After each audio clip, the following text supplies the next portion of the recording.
시청자 여러분 안녕하십니까? 계속해서 대구 경북 소식 전해드리겠습니다. 논란을 거듭해온 국정역사교과서 연구학교 신청이 어제 마감됐습니다. 대구는 한 곳도 신청하지 않았고 경북에선 3개 학교가 신청했는데 전국적으로도 신청은 이 3학교뿐인 것으로 파악되고 있습니다. 홍석준 기자입니다. 연구학교 신청에 반대하는 피켓 시위가 연이틀 이어진 영주의 경북항공고등학교. 이번에는 연구학교 도입을 찬성하는 현수막이 정문 옆에 내걸렸습니다. 학교 홈페이지 게시판은 사흘 만에 400개가 넘는 관련 글로 도배되다시피 했습니다. 국정역사교과서 찬반 진영의 이목이 집중된 가운데 경북항공고등학교가 전국에서 처음 연구학교를 신청했습니다.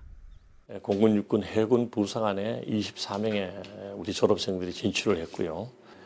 군과 학교에서 일괄된 역사 의식을 전달해 주는 것이 아이들의 정신적 혼란을 막을 수 있겠다 하는 그런.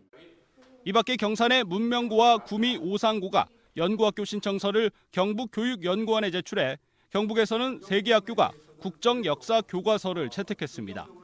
영주에서도 한때 3개 사립중고등학교가 뒤늦게 연구학교 신청을 추진했지만 교사들과 학교 운영위원회 반대로 모두 무산됐습니다.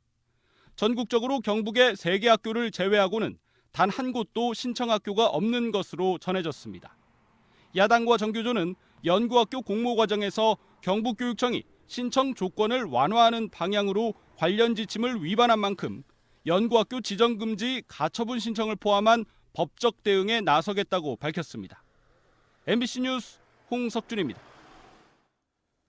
단기간 고수익을 주겠다고 속여 돈을 뜯어내는 사기 사건이 끊이지 않고 있습니다. 저금리 시대에 투자할 곳이 마땅치 않은 사람들을 주로 노리고 있습니다. 양관희 기자입니다. 이모 씨는 지난해 2월 아는 사람을 통해 만난 A 씨에게 솔깃한 제안을 받았습니다. 상품권을 되파는 사업을 할 건데 투자하면 고수익을 주겠다는 거였습니다. 이 씨는 6천여만 원을 투자했지만 1년째 원금을 돌려받지 못하고 있습니다. 3일에 100만 원씩 한 보름 정도를 받고 그 뒤로부터는 이제 안 들어온 거죠. 오모 씨는 1년 반 전 1,000만 원을 A 씨에게 투자했다 꼬박 들어오는 이자를 믿고 투자금을 불린 게 지금은 1억 1,000만 원이나 됩니다.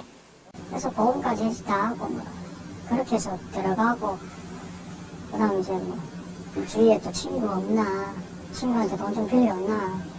A 씨에게 당했다고 주장하는 피해자만 10여 명에 피해액은 20억 원 가까이 되지만 아직 고소는 이루어지지 않았습니다. 조금 돈을 갚아 나가니까 사람이 본전 생각이 들잖아요. 당연할 거 아니에요. 돈을 빌려줬으면 어느 정도 조금씩 주니까 그래서 이제 고소를 하는 상황이지. 이렇게 고수익을 보장해주겠다고 접근하는 투자 사기가 늘어나자 금융당국과 경찰은 집중 단속에 나섰습니다. 피해가 더 확산될 수 있고 빨리 신고해야 그나마 가지고 있는 그 사람들이 가지고 있는 그런 재산을 우리 수사기관에서 압수를 해서 이렇게 나중에 재산 피해복에 도움이 된다든가 할 수가 있겠죠. 대구에서만 지난해 악성 사기로 검거된 피의자가 480여 명, 피해 회복 금액은 61억 원입니다. MBC 뉴스 양관입니다. 오늘 대구와 경북 지역은 대체로 맑은 가운데 낮 동안 포근하겠습니다. 낮 최고 기온은 대구와 영천 16도까지 오르고 포항 17, 상주 15도 등으로 평년 기온보다 많이 올라 포근하겠습니다. 대구 이상시청은 밤부터는 흐려져 내일 새벽까지 5mm 미만의 비가 내릴 것으로 예보했습니다. 대구 고용노동청은 중대재해 유발 사업장에 대해 사후 조치를 강화합니다. 대구 고용노동청은 중대재해가 발생하면 즉시 현장 조사를 실시하는 한편 2차 사고 재발 방지를 위해 작업 중지 명령을 내릴 계획입니다. 특히 비슷한 종류의 재해를 막기 위해 작업 중지 명령과 함께 특별 감독, 안전 보건 진단 등 여러 가지 행정 수단을 함께 쓰는 이른바 패키지 조치도 취할 계획입니다. 대구노동청은 또 2명 이상 숨지는 대형 사고나 반복적으로 중대 재해를 일으키는 사업장의 경우 관련자는 구속 수사를 하고 특별 감독을 실시합니다. 어린 자녀들을 상습적으로 굶기거나 폭행한 혐의로 기소된 20대 부부가 항소심에서 감형을 받았습니다.